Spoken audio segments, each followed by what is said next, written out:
everybody. Hello, hello, hello. Welcome in. It's nice to see some people piling in. I'll try to take the introduction very slowly so we can make sure that everybody gets in. It's okay if you miss my introduction, but I want to make sure you get all the good stuff from both of our speakers today. If you don't know me, my name is Nick Mitchell. I work for Book Passage. I'm mostly down in San Francisco, but I very frequently enjoy doing these live streams. I'm always happy to have all of you here today. So thanks for everybody that did join in, made it here early, beat the intros. Make sure you're here for the whole event. Alrighty. So hello everybody. Welcome to Book Passage Live. We here at the bookstore are very excited to bring to you some of the best authors and conversations you could find out there on the internet. If you've seen one of these events before, then thank you. Welcome back. Perhaps you were at the event earlier this morning. If you're new here, then let me tell you, Book Passage is an independently run bookstore out of the San Francisco Bay Area. We have a store in Corte Madera and in San Francisco. And back when crowds weren't quite so dangerous, we hosted book talks just like these at both of our stores. As we are now streaming on YouTube, and I think we'll continue to do so, at least in some capacity in the future, we would really, really appreciate it if you considered subscribing to the YouTube channel just below the screen. That's the big red button. It doesn't cost you anything, and honestly, it helps us out by feeding our glorious YouTube algorithm so that our videos go out to everybody. If you do click that subscribe button and you want to know every single time we go live or perhaps post an author video, you can click the notification bell just next to it, and you'll be alerted every time either of those things happen. If you'd like to check out tonight's book, Technically Food, or anything else that we mentioned here tonight, you can find it all at bookpassage.com. The link will be in the description below, and I'll be sure to put it in your YouTube chat in just a minute when we actually start our event. Finally, speaking of the YouTube chat, if you happen to have any questions for tonight's speakers, and they honestly love questions, so please, if you do, write them in the YouTube chat. It's just to the right of the screen or just below the screen, depending on what viewing mode you're in. They're always, always appreciated. Even if you just have a lovely or nice comment, say, thanks for writing this or whatever, they see them. Our speakers always see them, and I will make sure that they get put over. Thank you again. On to tonight's guests. Our author tonight is Larissa Zimberowiął, who is a freelance journalist who covers the intersection of food, technology, and business. Her work has appeared in the New York Times, the Wall Street Journal, Bloomberg Businessweek, and many others. Zimberowiął often presents on, moderates, and leads panels on food tech, including at Stanford, Rethink Food at CIA MAPA, and IACP. She splits her time between San Francisco and New York City, two wonderful cities. In conversation tonight, we have Kate Krader, who is the food editor at Bloomberg Pursuits, where she writes about news and trends around the country and all over the world. She also contributes to the Bloomberg Business Division. She's the former restaurant editor at Food and Wine magazine. A graduate of Kenyon College in Ohio, Krader received her formal culinary training in Paris. She now resides in Manhattan. Everyone, I'm so excited for tonight's conversation. Honestly, we are so incredibly lucky to have such excellent guests here with us tonight. Thank you for joining up, and let me hand the show off to our guests. Welcome, welcome. Come on in. Thanks, Nick. Thanks so much, Nick. Hi, I'm Kate. I am so thrilled to be here with Larissa talking about her great book, her great brand new book, Technically Food, Inside Silicon Valley's mission to change what we eat. I have known Larissa for a little while. She is a star in the Bloomberg world. She's written for me some fantastic stories that range from a Tesla engineer's perfect, literally perfect chocolate chip designed to make the perfect cookie, as well as whether camembert cheese might possibly go extinct. So, hi, Larissa. Hey, Kate. Thanks for being my interviewer today. I can't wait. It was a very fast yes. I have to say, I'm always happy, as you can probably tell from those subjects. Like, if a Tesla engineer is going to talk about the perfect chocolate chip, and you can get that intel, I want to hear it. Like, you just always find the best stories, and I'm always happy to help tell them. Thank you. So here we go. I think it's fun to start with a sort of rapid fire round. So I'm going to ask you two questions about that come straight from the book. Basically, you cover such a wide range of ingredients in these chapters, from algae to cell-based meat. What ingredient are we going to see everywhere in 5 years? The ingredient that I think is going to be everywhere is mycelium, or fungi. So it's something underground that we haven't really tapped into. If you're a longtime vegetarian, maybe you're eating it in corn, which is spelled Quorn. So like old school vegan products are using this like fungi protein, and so many companies are looking into, they're calling it mycoprotein. It actually has fiber in it. It's like, doesn't need a lot of processing. It can grow rapidly. And I think that fungi and, anything kind of that's like adjacent to mushrooms has this health halo that I think is going to lend it some cred. And I think it doesn't have a lot to get past. There aren't hurdles to get past with fungi. So that's my crystal ball for the protein. That's a good one. Okay, conversely, what's going to be in 5 years? What's going to be a joke, like the juiceroo of the Silicon Valley ingredient world? That's good. I think vertical farms are having, it's hard to make the business work. We're still seeing really big mega vertical farms having to continue to raise. And so I think at some point there's going to be a real level set where they don't all make it, and the model hasn't been solved yet, right? So we have a lot of different styles of vertical farming, and it hasn't shook out which one is going to win, and there will be a lot of losers and a lot of money that gets lost. I'm fascinated to hear about that. I mean, you love winners, but you also, who doesn't want to hear about some Silicon Valley losing the agony of dollars? Yeah. You'll be writing about that too. I cannot wait. So on that subject, though, I think one of the challenges of this book must be that Silicon Valley moves so fast, and must be 100 new projects every day. How hard was it to report this book, given that there is so much happening in the food tech world right now? There is even more happening now that the book's done. I'm kind of glad that I was reporting on the book for the last 2 years, because it wasn't moving as fast as it's moving now. And conversely, it takes a long time, right? So many people did think that it was going to be quickly outdated, or, that my book would sort of would need changes, but it's taking companies such a long time to really even to decide what they're doing. So one example is Perfect Day. They're culturing dairy. And initially when I met them, they had a different name. It was Moo Free, as in moo free. And they wanted to make milk, right? The first time I met them, I tried their milk.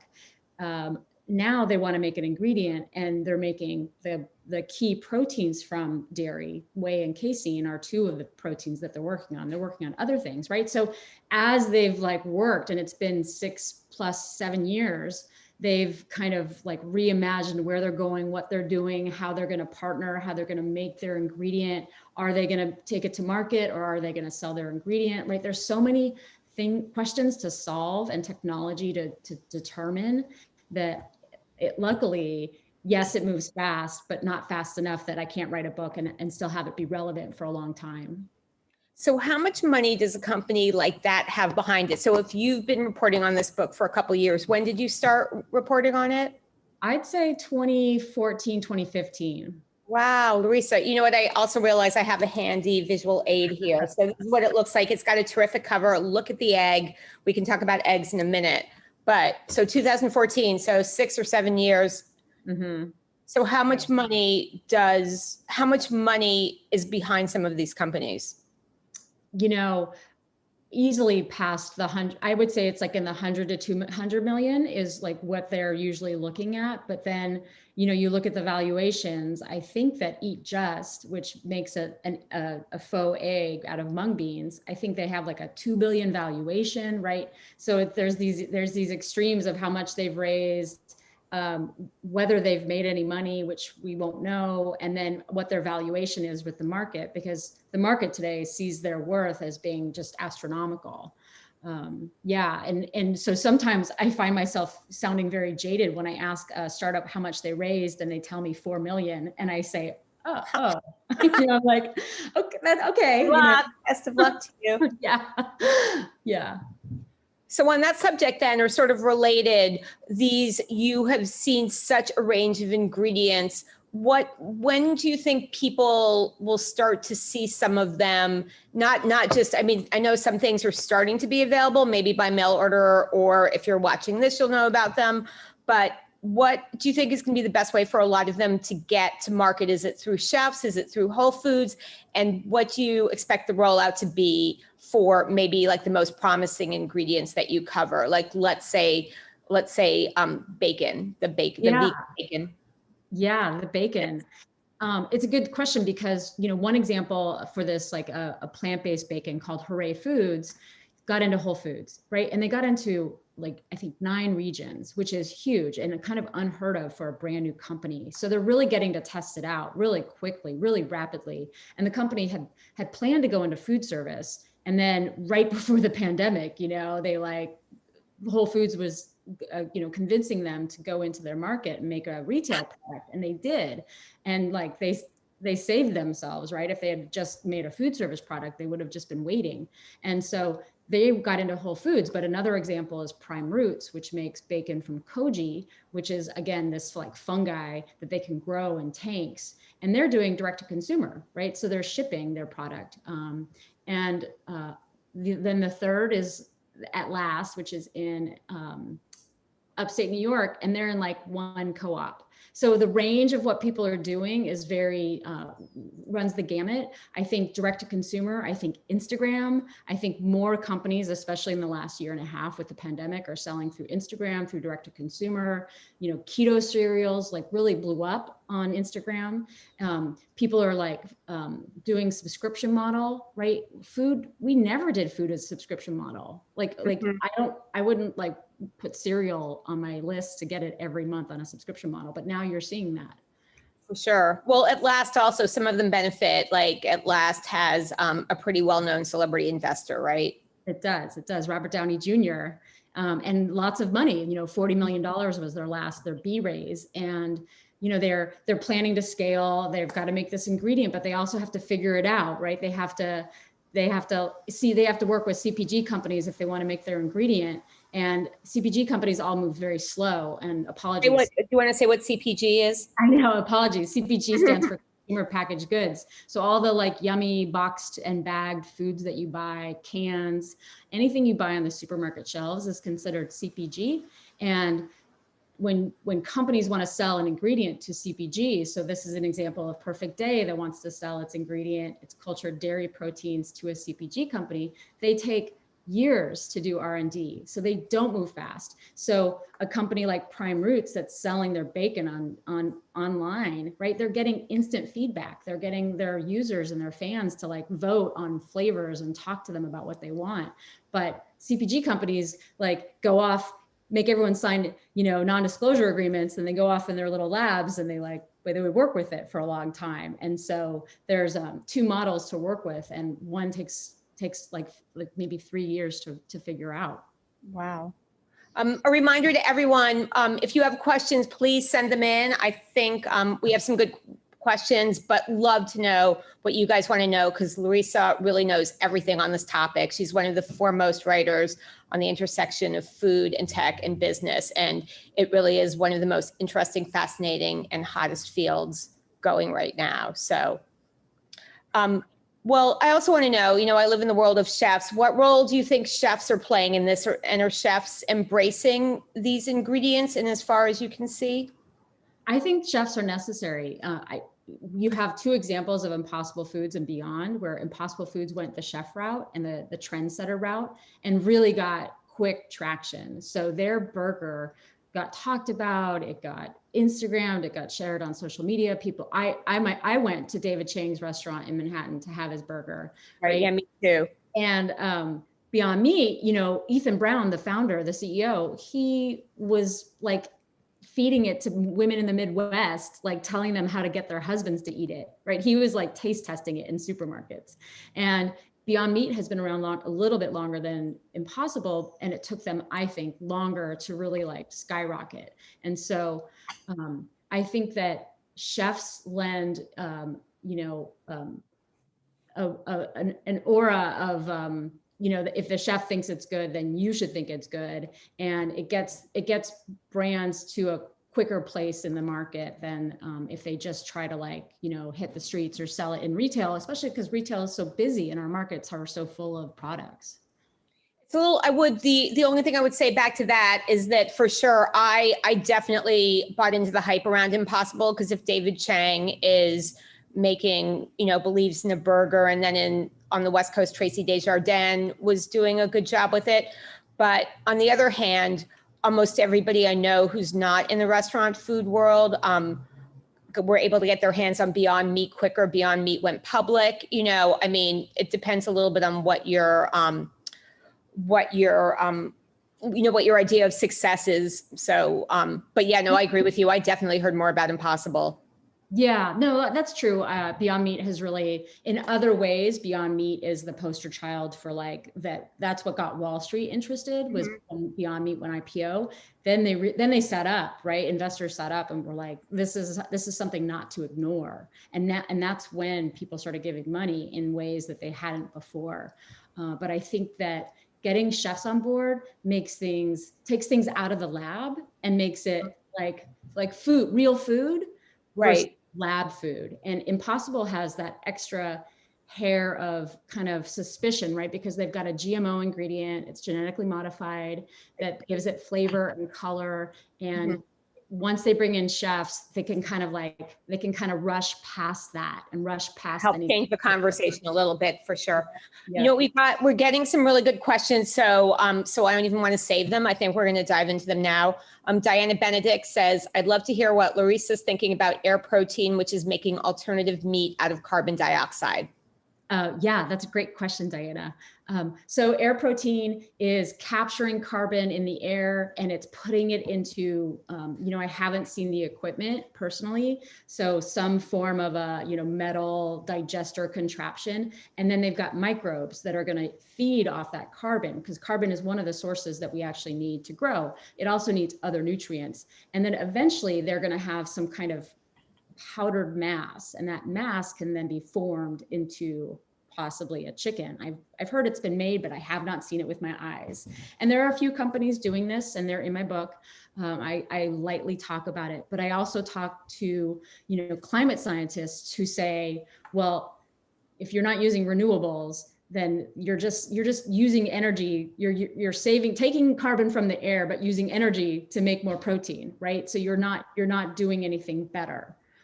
So I don't know that, I haven't seen kind of taking carbon from the air as being a model of scale and actually doing better by the world, because you're taking carbon out of the environment and you're using energy, so you're putting it back in. So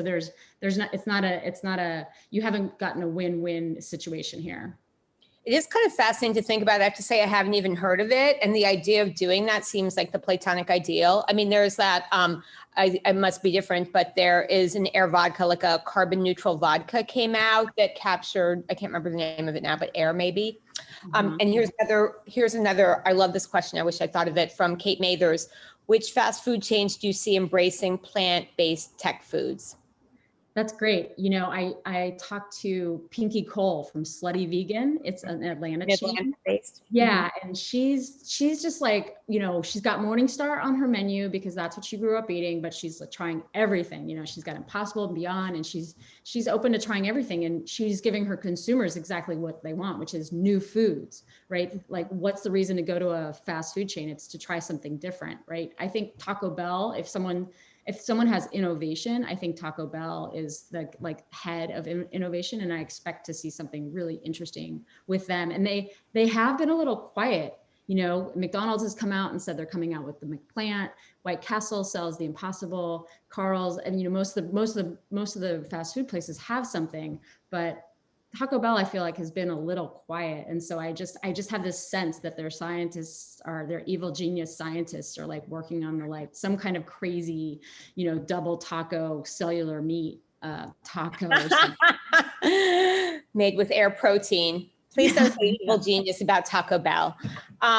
Do you no, but I think it is interesting to think like who's going to go beyond, because clearly, you know, like the Impossible style patty is, you know, has really been embraced.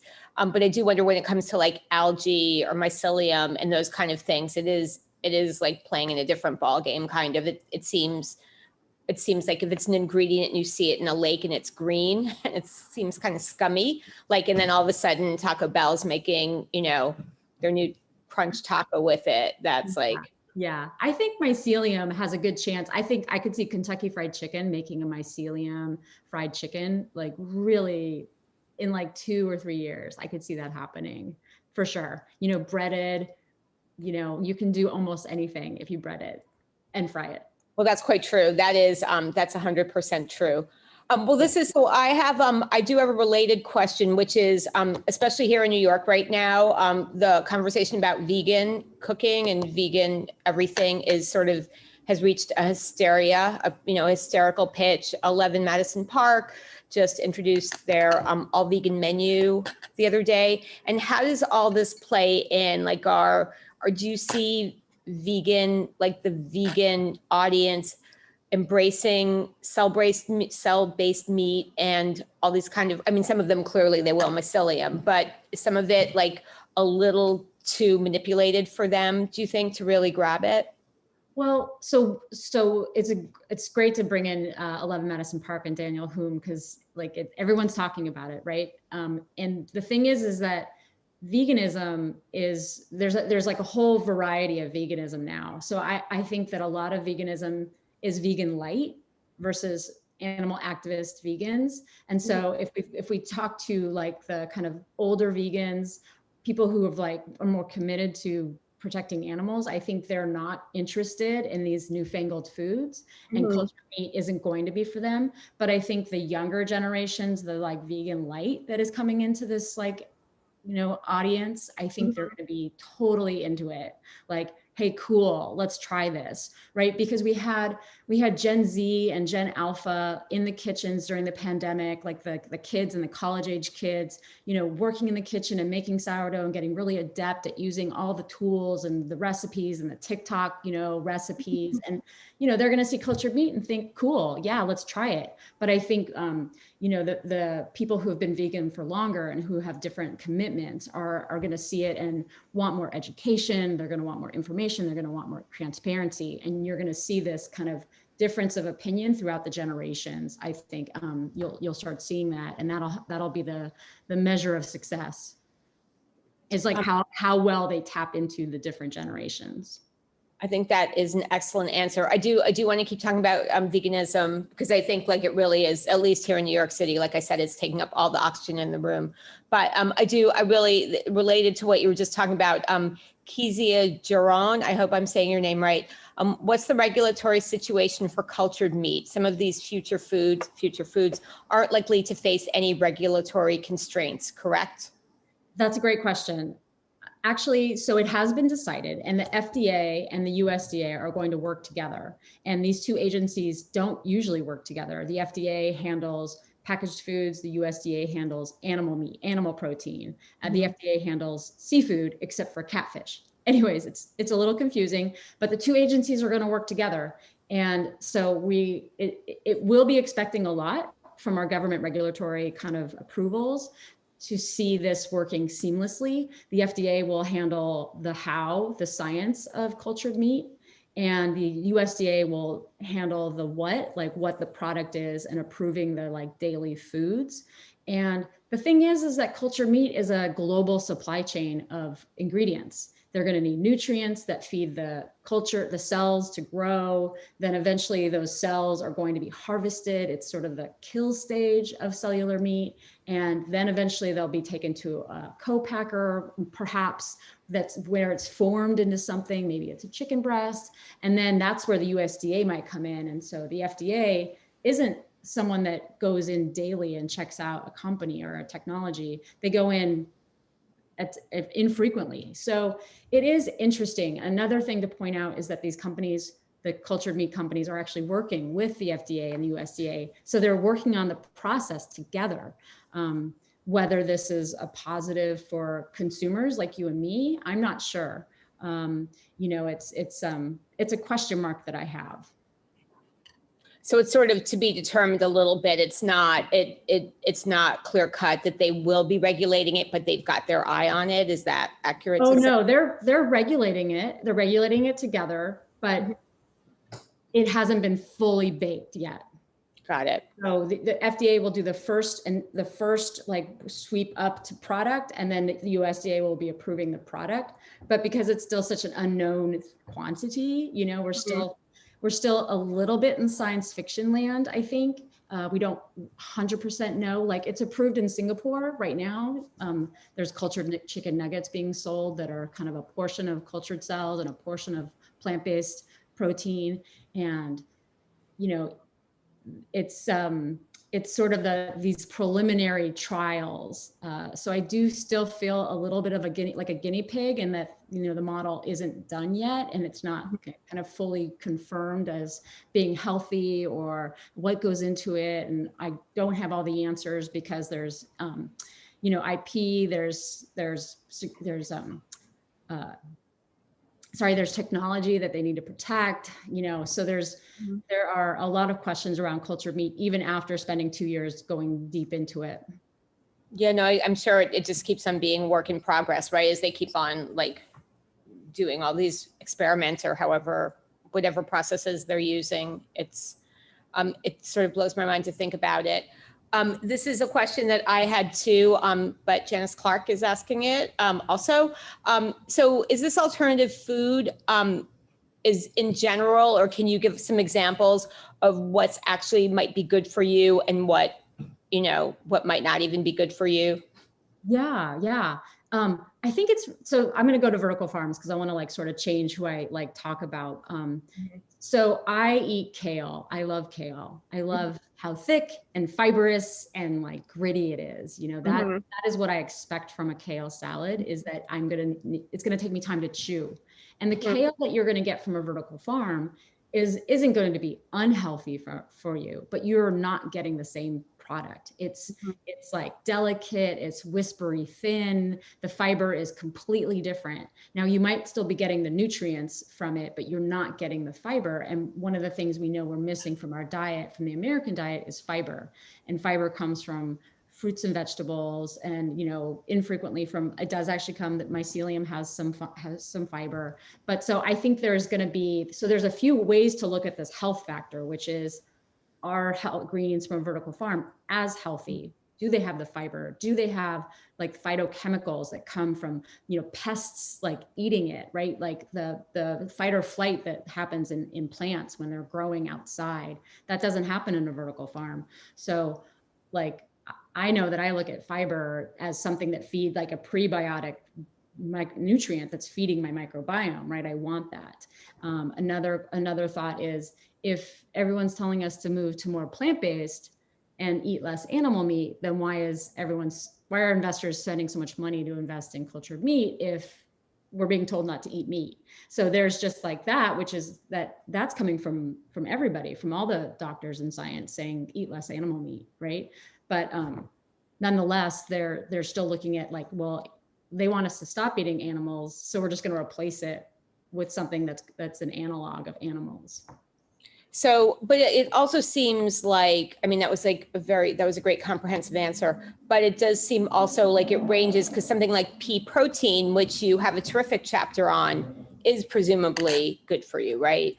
Yeah, I think pea protein, if we look at soy protein, which has been in our diet for decades and decades, we could look at pea protein and think, okay, this is a new protein from a plant, and it's basically the same as soy protein, and it's fine.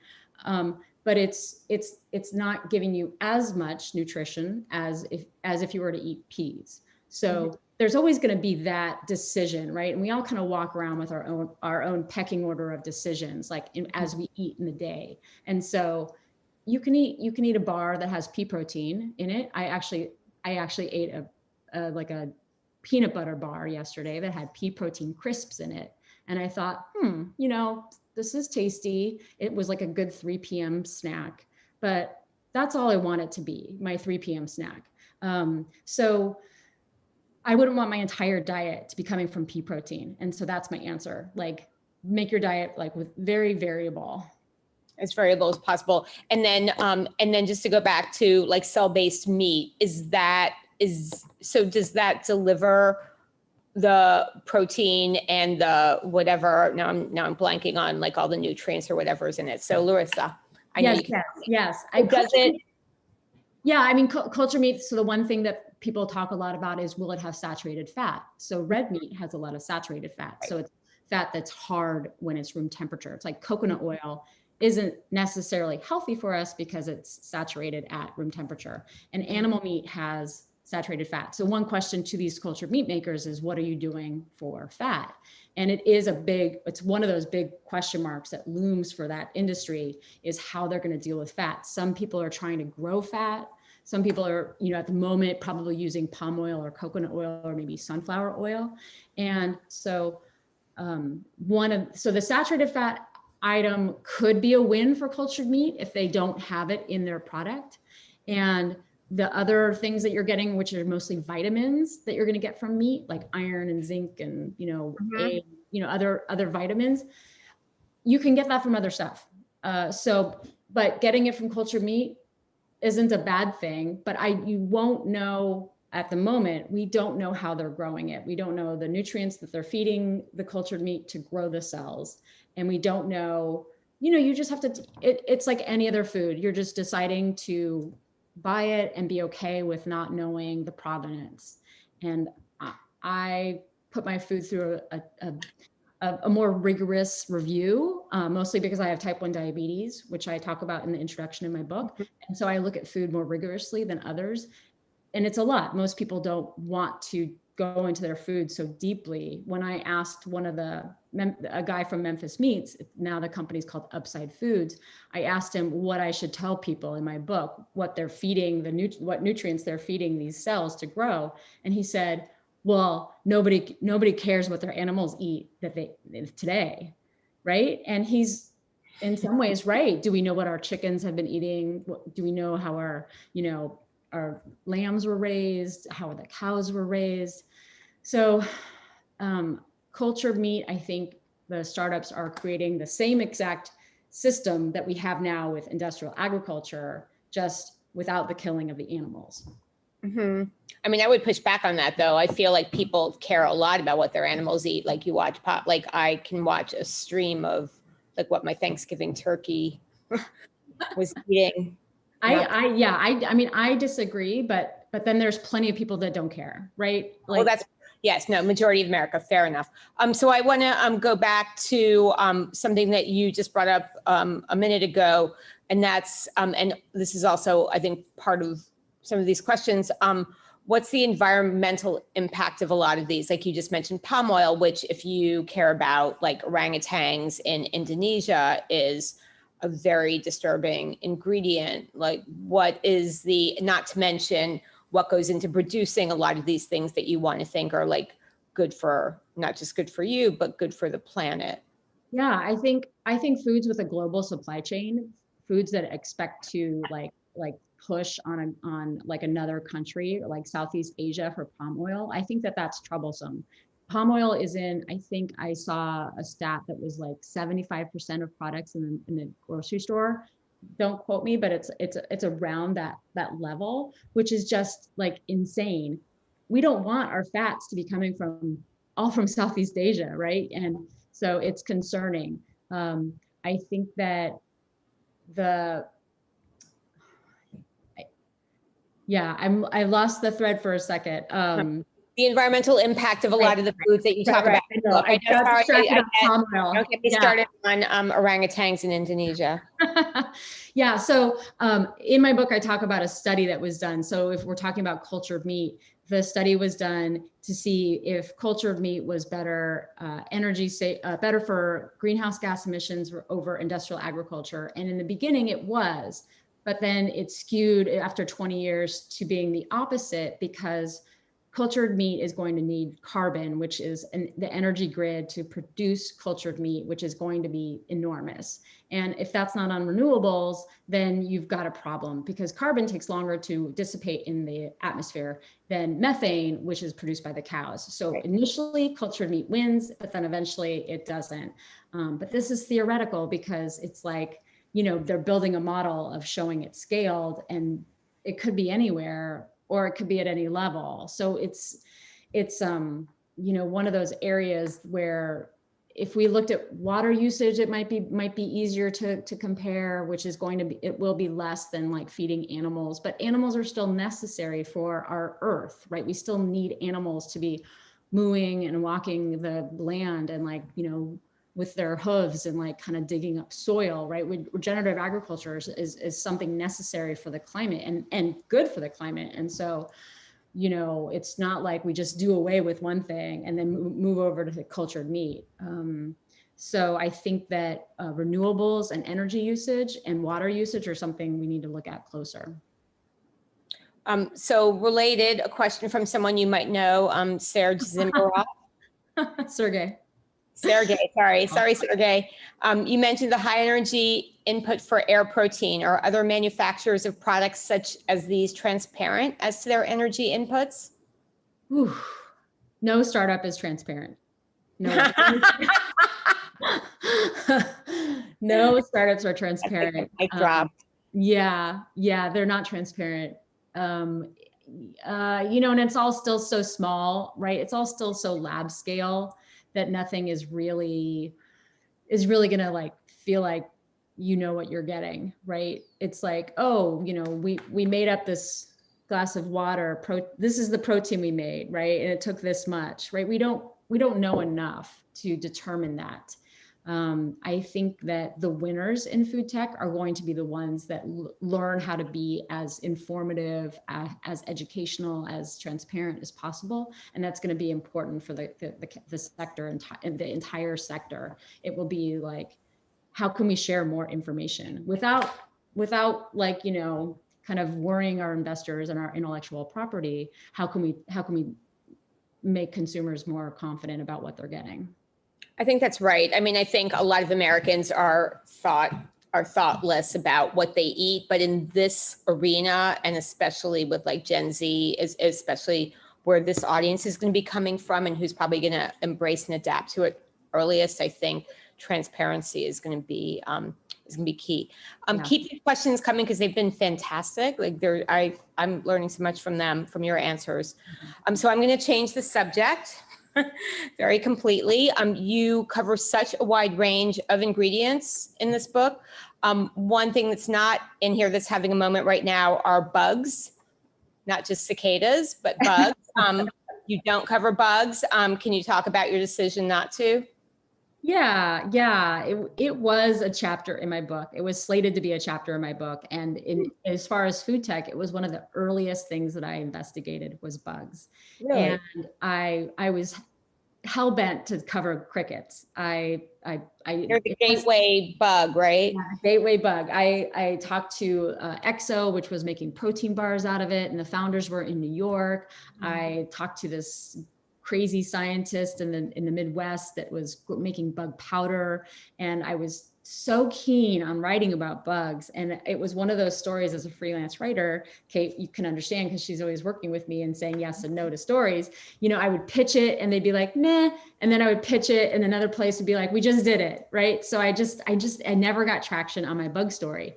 And I kind of saw bug protein powder kind of lift, and then I saw it kind of dissipate, and I never saw it pick up again. So when I was, kind of solidifying my chapters, I made the decision that I didn't think bugs were going to be human food.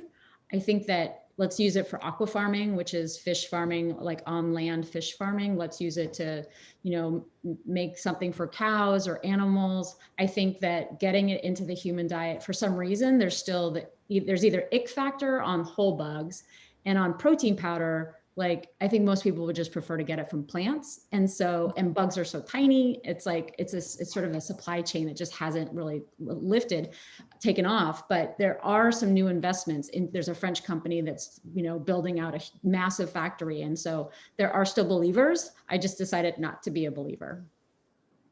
That's, it's hard to kill your darlings, right? But sometimes you have to. To me, I feel like the interest is sort of cyclical. I totally agree with you. And this year, certainly with like the cicada, what's happening with cicadas, you do hear, no pun intended, you are hearing a lot about bugs right now, but it does seem that people, exactly as you said, like they would rather embrace a plant-based protein than. Yeah. There, even as a powder that you just didn't see, it was just still something that like didn't really like lend itself to something delicious, right? I bet 11 Madison Park could do it. And so maybe if he does it, maybe it'll take off, right? Maybe they needed the culinary trendsetters, the David Changs and the Daniel Hume and, Tracy Desjardins and Dominique Crenn. Maybe if they tackled it, we'd have bugs, but they didn't, right? Mm-hmm. Yeah. Well, if 11 Madison Park did it, then it wouldn't be a vegan menu, right? That could be their one exception. I forgot about that. But maybe that's their next iteration. Maybe, you always need a new frontier and you need a new fight. So, so you didn't have that. And I think have you tasted every ingredient? Have you tasted all the food that's in your book? I've tasted almost all the food. I didn't get to taste lemna, which is also called duckweed. It's in my algae chapter. It's a single cell organism. I did taste it fresh from the pond. Like I dipped my finger into the pond and I put it on my tongue and it tasted kind of like I said, tulips, like crispy, crunchy tulips, which I ate once in Australia. And I didn't get to taste cultured fish. So I still have not gotten to taste cultured fish. So it's still still out there. I've only tasted cultured chicken. I have not tasted cultured steak. Well, please report. So how is cultured chicken? So I tried it at Upside Foods and it had the fibers. It had like the sort of tug that chicken has, right? Your teeth don't get through it like super easy. I mean, super easy would have been a little more like Alice Waters, but it still had that, like the fibers and the tug, which I was really impressed by. I didn't feel like I was getting any juiciness or kind of like any kind of fat. I mean, it was skinless, which is something that companies are gonna want to think about. Is like, we love chicken skin on chicken. So it was good. It tasted a little healthy, maybe too healthy. But it was the texture that was the most like chicken as opposed to the taste? Yes. I think what people are getting, I think what people are nailing early on is the texture. Just like Impossible and Beyond, I think they've got the texture finally, right? That's what veggie burgers were always missing, was the texture. And so because they kind of took food tech and layered it onto like food ingredients, right? The isolates and stuff like that. And like what they use is called textured vegetable protein, TVP. It kind of goes through something called an extruder, and it enables the ingredient to be turned into thread-like product. And so they're nailing the texture and they're getting the components in a better place than in the past, what we've seen. And when do you think, because I do feel like in some ways cultured fish is the holy grail, like where I'm anticipating that I've heard a lot of buzz about a couple companies. When do you think you might get to taste it? And then when will the rest of the world start to get to taste it? Oh, good question. I think, so what's nice about fish, what's easy about fish or easier about fish is that the cultured cells don't need to be they don't need muscle or bone or kind of like, they don't need a scaffold for the cells to grow on. And so that extruder that makes other food products of ours, like cereal and baby food, you might see fish being made with an extruder pretty soon. Like I'd say I should be able to try it in a year. And within the next year, I'd like to try it. There's a company in San Diego, Blue Nalu. There's 2 companies up here. Finless Foods is one of them up here in the Bay Area.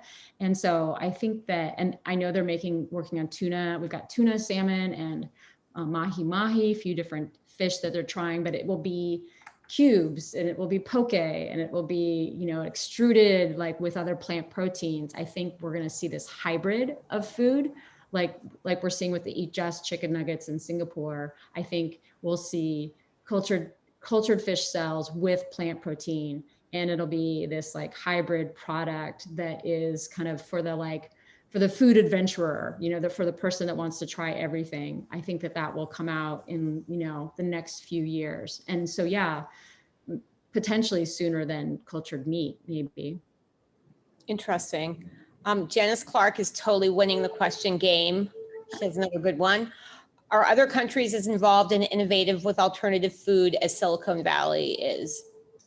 They're definitely picking up. So Israel has a really, really robust food tech innovation land. So they've got cultured meat companies.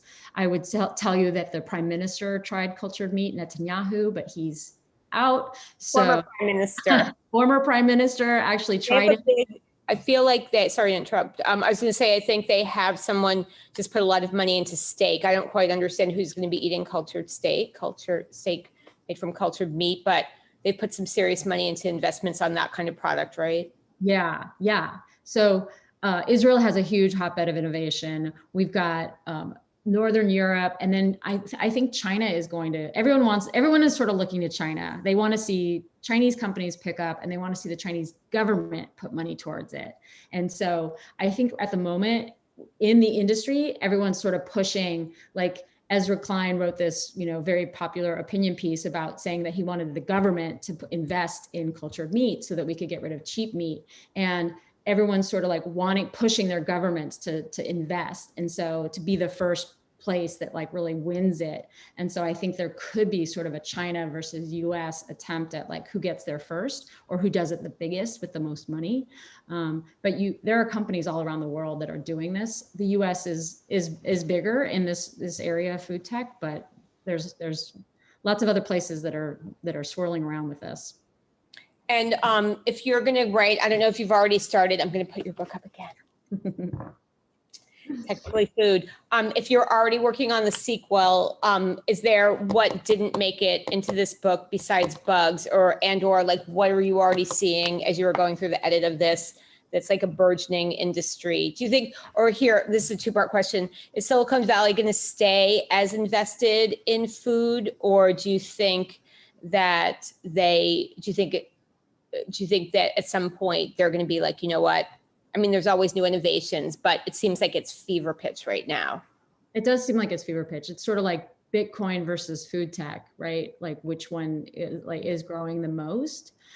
I don't see it. I think until we make some kind of like stab at climate change, until we make some like, you know, when we finally make decisions about where we're going to make climate change a real thing, I think food tech will continue to like go up.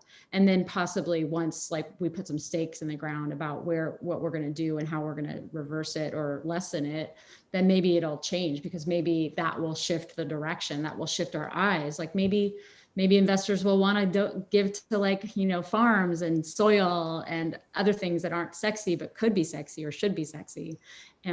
So yeah, I think it's going to take some climate decisions. That's really, I really like that answer. I think that's quite smart.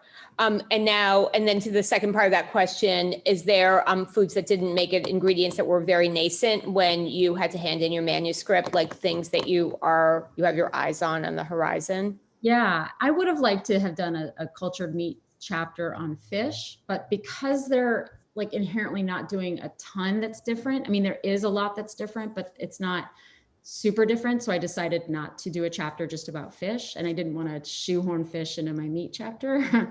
But there's sugar is where I'm kind of keen on right now, because there's a lot happening in the world of sugar. So alternatives to sugar that are almost like the real thing, but not the real thing, I'm really interested in. Well, and that especially if you have type 1 diabetes, what have you seen as the best alternative sugar? Well, so many keto products are being made with allulose, which is like, it's made from corn, and it's huge in keto products, so huge that Tate and Lyle, which is a big industrial ingredient manufacturer, actually had to like throttle their orders. Like they couldn't meet all of their orders, right? I know it's a story, Kate. I gotta pitch it. We're going to talk about this tomorrow, Larissa. So allulose. And the thing is, the problem with it, so this to me, allulose is a clear example of what's wrong with our food system, because like natural brands and CPGs are like, oh, we're using allulose and it's made from figs, right? It's not made, like, yes, you can get trace amounts from figs, but that's not where it's coming from, right? To use allulose at scale, it's being made from corn. So there's actually scientists working on a cheese that's using a molecule coming from corn, and it's supposed to make stretchy cheese. So there's like all these like really kind of offbeat ways that food is being split apart atom by atom to make something different. And so there's another sugar, it's an Israeli company, and they're taking regular white sugar that and they're loosening up the molecules, and they're attached. So when you eat something with sugar in it, you only get 25% of its sweetness.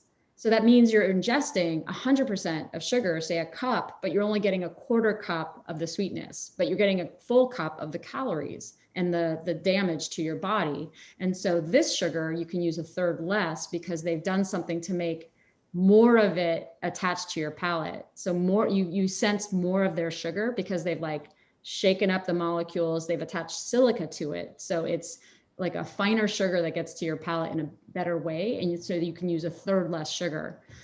But what about the silica? What about that? Like they say it's fine and it's in the food system, it's an anti-caking agent, but I am curious, like, do I want to be eating sugar that's like this? If I'm sensing something really sweet, that's only a third less sugar, but it tastes sweeter, as someone with diabetes, like what happens to people's bodies? Like what's triggered in like Kate, your body, if you have something that tastes extra sweet, but doesn't have that much sugar? Does something change in your body?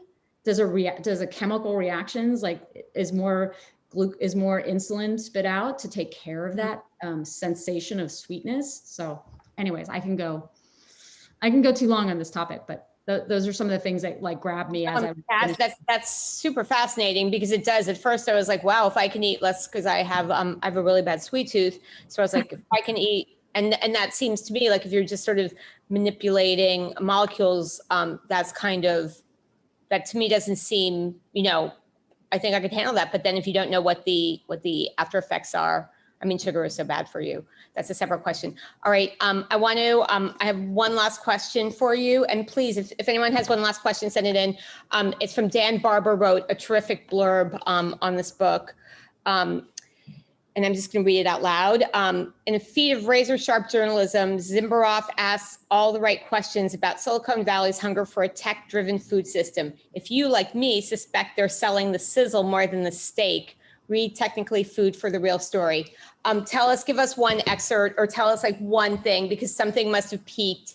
I mean, Dan is a very suspicious guy, but I feel like there's one story you might want to tell about like Silicon Valley might be pulling a fast one on us. When I was researching the plant-based burger chapter, and I discovered that DuPont was making the heme, it's spelled HEME, which is that molecule that catalyzes the fats and the proteins and makes the taste, makes the olfactory taste, and it also colors the burger. And so Impossible says heme is integral to everything that they're doing and to their next products. Is it basically what makes you think the burger it's bleeding? It's basically the thing that gives you the sensation of a juicy sort of. Well, it also in the pan is what changes to brown. It's that Maillard reaction of like flavors in your mouth. So they say it's key to everything that they're making, their entire product line, foods that are on the market and foods that are to come. And in my research, I found out that DuPont was making it. And so to me, that just sort of, it just showed, DuPont isn't a name I trust in all of its frameworks. I can't say that I know everything about DuPont, but I also can't say that I fully trust them making food for me. So when I found that out, it just made me think that, new food is mission-based and wants to change the world and wants to have us not eat animals and save the planet because of our climate, the climate damage we're doing. But they're also using ingredients made by big food and big chemical companies. And to me, it was like, oh, I need to spend some time here and learn more about it. And it's, kind of one of the reasons I wrote the book. Wow, that's amazing. And say which chapter that's in? That's the plant-based burger chapter. I think it's 5. That's like a test.